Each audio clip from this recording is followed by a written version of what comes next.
راوی کے کنارے بسا ایک شہر، ایک ایسا شہر جسے وقت نے مٹانے کی بہت کوشش کی، لیکن ہر بار وقت خود اس سے ہار گیا۔ کیمرہ پرانے لاہور کی دیواروں پر جاتا ہے، گلیوں میں چائے کے ہوٹل، بوڑھے لوگ، قہقہے، بچوں کی آوازیں۔ نریٹر: یہ شہر بار بار جلا، بار بار لٹا، بار بار تباہ ہوا، لیکن ہر بار پہلے سے زیادہ طاقت کے ساتھ واپس آیا۔ کیمرہ قدیم بابل کے کھنڈرات دکھاتا ہے، ریت اڑ رہی ہے، پھر کارتیج کے جلے ہوئے آثار، پھر نینوا کی خاموش تباہ شدہ دیواریں۔ نریٹر: بابل تاریخ میں دفن ہو گیا، کارتیج مٹ گئی، نینوا خاموش ہو گیا، پھر اچانک اسکرین روشن ہو جاتی ہے۔ لاہور کی زندہ گلیاں، فوڈ اسٹریٹ، رکشے، قہقہے، قوالی، اذانیں۔ نریٹر: مگر یہ شہر آج بھی زندہ ہے، یہ ہے لاہور، زندہ دلوں کا شہر۔ کیمرہ دھند کے اندر سفر کرتا ہے، ایسا لگتا ہے جیسے وقت الٹا چل رہا ہو، عمارتیں غائب ہو رہی ہیں، سڑکیں مٹی میں بدل رہی ہیں۔ نریٹر: اصل سوال یہ نہیں لاہور کتنی بار مٹا، اصل سوال یہ ہے کہ آخر ایسی کون سی چیز ہے جو اسے مرنے نہیں دیتی۔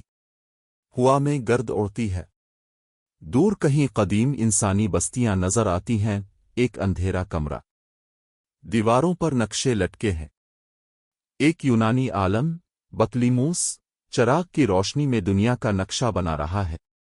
وہ قلم اٹھاتا ہے اور راوی کے کنارے ایک چھوٹا سا نام لکھتا ہے، لا بکلا۔ نریٹر: بطلیموس نہیں جانتا تھا کہ وہ صرف ایک شہر کا نام نہیں لکھ رہا، وہ ایک ایسی بستی کو ہمیشہ کے لیے تاریخ میں محفوظ کر رہا تھا، جو ہزاروں سال بعد بھی زندہ رہے گی۔ بطلیموس کی آنکھوں میں تجسس ہے، باہر سمندر کی لہروں کی آواز آ رہی ہے۔ وقت: قدیم ہندوستان۔ کیمرہ ایک قدیم ہندو بستی دکھاتا ہے، مٹی کے گھر، مندروں کی گھنٹیاں، راوی کے کنارے بچے کھیل رہے ہیں۔ نریٹر: اس سے بھی صدیوں پہلے اس بستی کا ایک اور نام تھا، لاوا پوری۔ ایک نوجوان شہزادہ گھوڑے پر آتا ہے، لوگ احترام سے جھکتے ہیں۔ نریٹر: روایت کہتی ہے کہ یہ بستی رام کے بیٹے لو نے بسائی۔ کیمرہ قدیم مندر پر جاتا ہے، خاموش، سنسان، مگر اب بھی کھڑا۔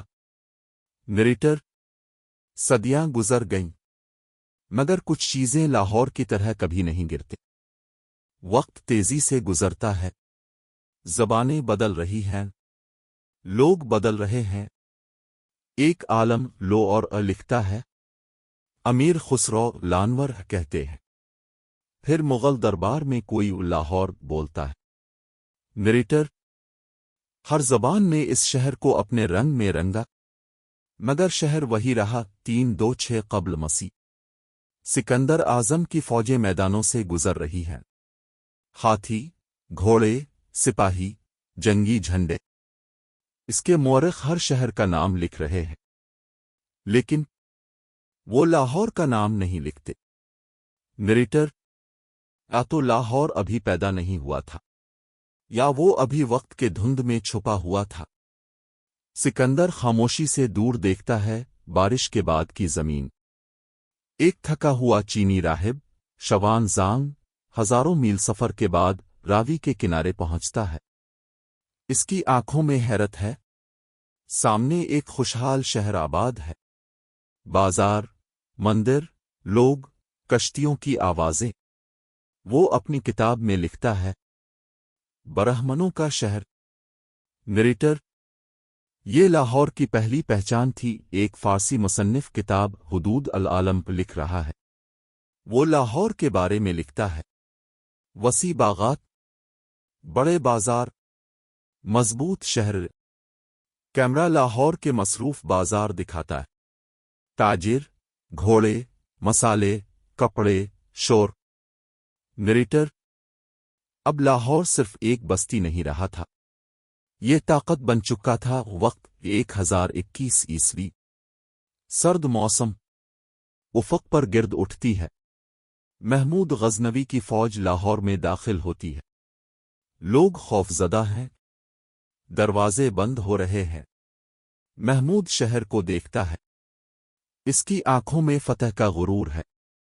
نریٹر: وسط ایشیا کا سب سے طاقتور حکمران اب لاہور کا مالک تھا۔ وقت 1163 عیسوی، غزنی جل رہا ہے، لوگ بھاگ رہے ہیں۔ پھر کیمرہ لاہور کی طرف آتا ہے، دربار لگ رہا ہے، سپاہی قطار میں کھڑے ہیں۔ نریٹر: جب غزنی تباہ ہوا تو پوری سلطنت سمٹ کر لاہور میں آ گئی۔ سین 12 قطب الدین ایبک کی موت۔ وقت 1210 عیسوی، قطب الدین ایبک چوگان کھیل رہا ہے، گھوڑے دوڑ رہے ہیں۔ اچانک گھوڑا بے قابو ہوتا ہے، ایبک گرتا ہے، خاموشی، لوگ دوڑتے ہیں۔ نریٹر: وہ بادشاہ جس نے سلطنت بنائی آخرکار لاہور کی مٹی میں سو گیا۔ برفانی پہاڑوں سے ہزاروں منگول گھوڑ سوار نیچے اتر رہے ہیں، ان کی آنکھوں میں رحم نہیں۔ شہر کے دروازے بند ہیں، لوگ خوفزدہ ہیں، گورنر بھاگ جاتا ہے۔ نریٹر: یہ وہ لمحہ تھا جہاں اکثر شہر تاریخ بن جاتے ہیں۔ سین 14 لاہور کا مزاحمت کرنا۔ مقام: لاہور کی گلیاں، عام لوگ اکٹھے ہوتے ہیں، دکاندار، مزدور، لوہار، کاریگر، کسی کے پاس تربیت نہیں، صرف ہمت ہے۔ ایک بوڑھا آدمی دروازے پر کھڑا ہو کر کہتا ہے، یہ شہر نہیں چھوڑیں گے۔ منگول دروازے توڑتے ہیں، گلیوں میں خونریز جنگ شروع ہوتی ہے۔ چیخیں، آگ، تلواروں کی آواز، ہر گلی میدان جنگ بن جاتی ہے۔ نریٹر: لاہور ہارا لیکن جھکا نہیں۔ اور سین 15 جلتا ہوا لاہور۔ رات، پورا شہر آگ میں جل رہا ہے، آسمان سرخ ہو گیا ہے، لوگ رو رہے ہیں، بچے اپنی ماؤں سے لپٹے ہیں۔ نریٹر: وہ لاہور جو صدیوں میں بنا تھا ایک رات میں خاک ہو گیا، راکھ ہوا میں اڑ رہی ہے۔ سین 16 لاہور کی ضد۔ وقت: اگلی صدیاں، بار بار حملے، بار بار تباہی، مگر ہر بار لوگ واپس آتے ہیں، ٹوٹے گھروں کو دوبارہ بناتے ہیں۔ نریٹر: یہ صرف بقا نہیں تھی، یہ ضد تھی، مر کر بھی واپس آنے کی ضد۔ سین 17 داتا گنج بخش کی آمد۔ وقت 1077 عیسوی، ایک درویش لاہور میں داخل ہوتے ہیں، سادہ لباس، پرسکون چہرہ، یہ ہیں حضرت داتا گنج بخش رحمت اللہ علیہ۔ لوگ ان کے گرد جمع ہیں، وہ محبت، علم اور روحانیت کی بات کرتے ہیں۔ نریٹر: وہ تلوار لے کر نہیں آئے تھے، وہ دل بدلنے آئے تھے۔ وہ ایک کشف المحجوب لکھ رہے ہیں، چراغ کی روشنی میں قلم چل رہا ہے۔ اختتامی سین: آج کا لاہور۔ وقت: موجودہ دور، صبح کی اذان، بادشاہی مسجد، لاہور کی سڑکیں، کھانے کی خوشبو، لوگوں کی ہنسی۔ کیمرہ آہستہ آہستہ اوپر اٹھتا ہے۔ نریٹر: لاہور صرف اینٹوں کا شہر نہیں، یہ یادوں کا شہر ہے، مزاحمت کا شہر، محبت کا شہر، اور شاید اسی لیے لاہور آج بھی زندہ ہے۔